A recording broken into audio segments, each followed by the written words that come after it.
Insta స్టోరీలో త్రిష మరోసారి sensational coat share చేశారు. దాన్ని బట్టి ఆవిడికి నిద్రలేని రాత్రులు మిగిలిపోయాయని అర్థమవుతోంది. సాధారణ స్థితికి రావడానికి టైం పడుతోందట. ఎవరి వల్ల? విజయ్ వల్లనా? ట్రోలర్స్ వల్లనా? ఈ వీడియోని చివరి వరకు చూడండి. ప్లీజ్ లైక్ చేయండి, షేర్ చేయండి, అలాగే బెల్ బటన్ నొక్కి సబ్స్క్రైబ్ చేసుకోవడం మర్చిపోకండి. ఇక హెడ్లైన్స్ చూద్దామా?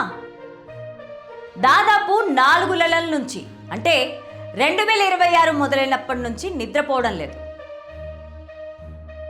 రాజకీయ విమర్శలకు తాను బలవ్వడం వల్ల నిద్ర కరువైందా? విజయ్ దూరం అవుతాడు అనే భయమా? తమిళనాడు ఎన్నికల నేపథ్యంలో త్రిషకు నిద్ర కరువైందా? ఇక స్టోరీలోకి వెళ్తే ఇప్పుడు తమిళ ప్రజానికమంతా త్రిష వైపు ఓ కన్నేసుంచింది. దళపతి విజయ్ రాజకీయ పార్టీ టీవీకే స్థాపించి తమిళనాడు అసెంబ్లీకి జరిగిన సార్వత్రిక ఎన్నికల్లో పోటీ చేయడం, అంతకు మించి విజయ్ త్రిషల మధ్య సంథింగ్ అంటూ ప్రచారం జరగడంతో ఈ సౌత్ క్వీన్ ఏం చేసినా సంచలనమవుతోంది. మరీ ముఖ్యంగా సోషల్ మీడియాలో ఆవిడ చేసే పోస్టులపైన విపరీతమైన స్కూటినీ జరుగుతోంది. అందుకు ఎగ్జాంపుల్ లేటెస్ట్ నిద్ర పోస్ట్ కూడా. ఆ వివరాల్లోకి వెళ్తే, గంట నిద్ర లేకపోతే 4 రోజులు. ఈ లెక్కన 2062 అంటే ఎన్ని గంటలు? ఇన్స్టాగ్రామ్ స్టోరీలో మంగళవారం త్రిష ఒక కోట్ని షేర్ చేశారు. అందులో ఏం రాసిందంటే, 1 గంట నిద్ర గనక కోల్పోతే దాని నుంచి రికవరీ కావడానికి 4 రోజులు పడుతుందట. ఆ లెక్కన నేను మళ్ళీ మంచి స్థితికి రావాలంటే 2062 అవుతుంది అని.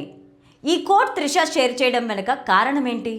ఏప్రిల్ 28, 2026 అంటే ఈ రోజు నుంచి 2062లో ఏప్రిల్ 28వ తేదీ వరకు చూస్తే 13,147 రోజులు. త్రిష షేర్ చేసిన కోడ్ ప్రకారం 1 గంట నిద్రలేమి నుంచి రికవరీ కావడానికి 4 రోజులు పడుతుంది. ఆ లెక్కన త్రిషకు 3,286 గంటల నిద్ర లేదు. రోజుకు 24 గంటలు అంటే 136 రోజుల నుంచి త్రిష నిద్ర లేదు. అంటే దాదాపుగా 4 నెలల నుంచి 2026 మొదలైనప్పటి నుంచి ఆమె సరిగా నిద్రపోవడం లేదని అనుకోవాలి. తమిళనాడు ఎన్నికల నేపథ్యంలో త్రిషకు నిద్ర కరువైందా, లేదంటే రాజకీయ విమర్శలకు తాను బలి అవ్వడం వల్ల నిద్ర కరువైందా అనేది ఆమె చెబితే తెలుస్తుంది. సినిమాల విషయానికి వస్తే, కాలీవుడ్ స్టార్ సూర్య సరసన త్రిష నటించిన కరుప్ప సినిమా మే 14న థియేటర్లలోకి రావడానికి రెడీ అవుతోంది. తెలుగులో ఆ చిత్రాన్ని వీరభద్రుడిగా అనువదించారు. మెగాస్టార్ చిరంజీవి సరసన విశ్వంబరాలో కూడా త్రిష నటించారు. అలాగే మలయాళ సినిమా రామ్లోనూ నటిస్తున్నారు. అన్నట్టు త్రిష పుట్టినరోజు అయినటువంటి మే 4వ తేదీన తమిళనాడు అసెంబ్లీ ఎన్నికల ఫలితాలు వెల్లడి కానున్నాయి. విజయం సాధిస్తే ఆమెకు డబుల్ సెలబ్రేషన్స్ అని తమిళనాట కామెంట్లు వినిపిస్తున్నాయి. ఇకపోతే ఈసారి తమిళనాడు ఎన్నికలు ఇంత ఆసక్తిగా ఆకర్షణీయంగా మారాయి అంటే దానికి కీలకమైన కారణం దళపతి విజయ్ అని స్పష్టంగా చెప్పొచ్చు. ఆయన వెండితెర మీద సూపర్ స్టార్. 3 దశాబ్దాలకు పైగా తన సినీ గ్లామర్తో జనాలను అట్రాక్ట్ చేసిన బిగ్ ఫిగర్. అలాంటి విజయ్ పార్టీ పెట్టి జనం ముందుకు వచ్చారు. అంతేకాదు సోలోగా పోటీ చేశారు. రాజకీయంగా చూస్తే ఆయన యువకుడు కిందే లెక్క. 50 ఏళ్లు దాటిన విజయ్కి అటు సీనియర్లు ఇటు యువత మధ్యతరగతి వర్గాలు కనెక్ట్ అవుతున్నారని ప్రీ పోల్ సర్వేలు అయితే చెబుతూ వచ్చాయి. అయితే చిత్రంగా ఎగ్జిట్ పోల్ సర్వేలు కూడా ఆయన ప్రభావం ఉందని అంటున్నాయి.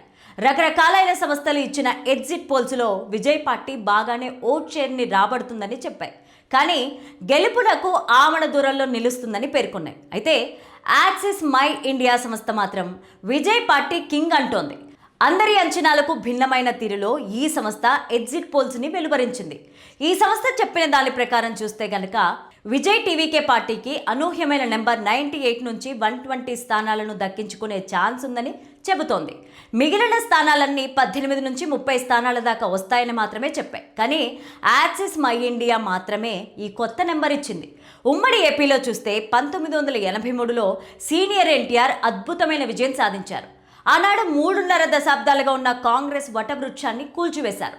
మరి తమిళనాడులో 6 దశాబ్దాలుగా ఉన్న ద్రవిడ పార్టీల రెండింటిని సైడ్కి నెట్టేసి తాను అధికారంలోకి వచ్చేంత దమ్ము ఉందా?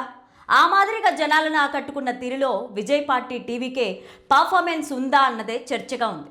అయితే అదే జరిగితే మాత్రం విజయ్ పొలిటికల్గా సూపర్ స్టార్ అవుతారని కూడా అంటున్నారు. అయితే రాజకీయాల్లో జనాల ఆలోచనలు, అంచనాలు ఎవరూ 100% పట్టుకోలేరు, పసిగట్టలేరు. అలా ఆలోచించినప్పుడు విజయ్ పార్టీ అయితే జనాల మనసులోకి వెళ్ళి రాష్ట్రంలో మార్పును కొత్త పార్టీతోనే వస్తుందని బలీయంగా నమ్మితే విజయ్ ముఖ్యమంత్రి కావడం ఖాయమని విశ్లేషకులు అంటున్నారు. ఉమ్మడి ఏపీలో ఎన్టీఆర్ చేసిన ఫీట్ విజయ్ తమిళనాడులో చేసినా ఆశ్చర్యం లేదని అంటున్నారు. అయితే అంతటి పొలిటికల్ వ్యాక్యూమ్ అన్నది ఓ ప్రశ్న అయితే విజయ్ పార్టీకి అంతటి పార్టీ నిర్మాణం ఉందా అన్నది మరో చర్చ. ఇక అంత వ్యతిరేకత డిఎంకే అన్నా డిఎంకే వంటి ద్రవిడ పార్టీలు మూటగట్టుకున్నాయా అన్నది కూడా ఇంకో ప్రశ్న. వీటికి సమాధానాలు మే 4న లభించబోతున్నాయి.